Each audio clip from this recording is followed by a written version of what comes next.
என்று. இப்படியானால் யூதனுடைய மேன்மை என்ன? விருத்த சேதனத்தினாலே பிரயோஜனம் என்ன?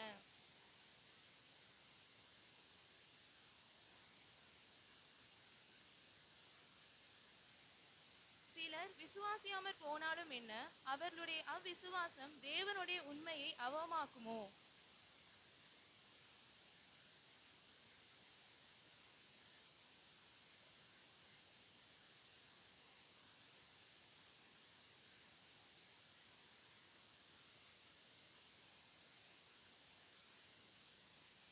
நான் மனுஷர் பேசுகிற பிரகாரமாய் பேசுகிறேன்.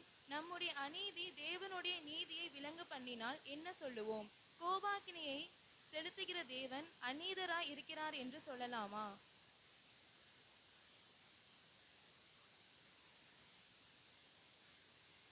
அன்றியும் என் பொய்யினாலே தேவனுடைய சத்தியம் அவருக்கு மகிமையுண்டாக விளங்கினதுண்டானால் இனி நான் பாவி என்று தீர்க்கப்படுவானேன்.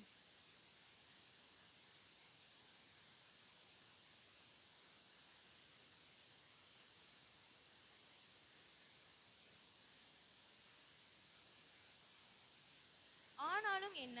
அவர்களை பார்க்கிலும் நாங்கள் விசேஷித்தவர்களா? எவ்வளவேனும் விசேஷித்தவர்கள் அல்ல. யூதர் கிரேக்கர் யாவரும் பாவத்திற்குட்பட்டவர்கள் என்பதை முன்பு திருஷ்டாந்திரப்படுத்தினோமே. உணர்வுள்ளவன் இல்லை, தேவனை தேடுகிறவன் இல்லை.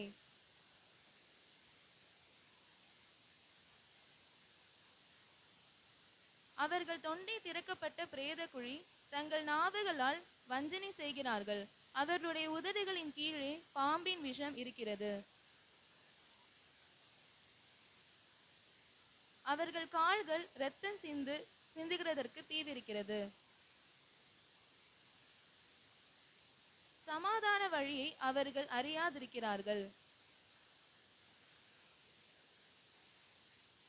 மேலும் வாய்கள் யாவும் அடைக்கப்படும்படிக்கும் உலகத்தார் யாவரும் தேவனுடைய ஆக்கினை தீர்ப்புக்கு ஏதுவானவர்களாகும் படிக்கும் நியாய பிரமாணம் சொல்லுகிறதெல்லாம் நியாய பிரமாணத்துக்கு உட்பட்டிருக்கிறவர்களுக்கே சொல்லுகிறது என்று அறிந்திருக்கிறோம்.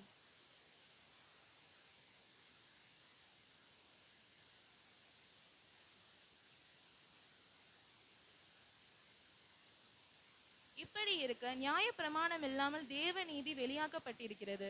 அதை குறித்து நியாய பிரமாணமும் தீர்க்க தரிசனங்களும் சாட்சியிடுகிறது.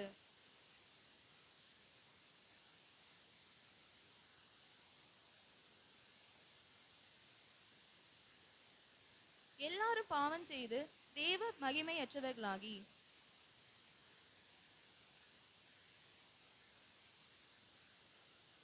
தேவன் பொறுமையாயிருந்து முற்காலத்தில் நடந்த பாவங்களை தாம் பொறுத்து கொண்டதை குறித்து தம்முடைய நீதியை காண்பிக்கும் பொருட்டாகவும் தாம் நீதியுள்ளவரும் இயேசுவினிடத்தில் விசுவாசமாய் இருக்கிறவனை நீதிமானாக்குகிறவருமாய் விளங்கும்படி இக்காலத்திலே தமது நீதியை காண்பிக்கும் பொருட்டாகவும்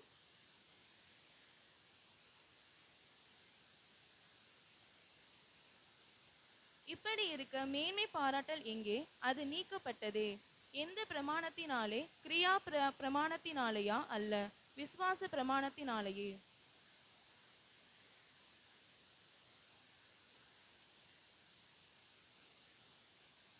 தேவன் யூதருக்கு மாத்திரமா தேவன்? புறஜாதிகளுக்கும் தேவன் அல்லவா? ஆம், புறஜாதிகளுக்கும் அவர் தேவன்தான்.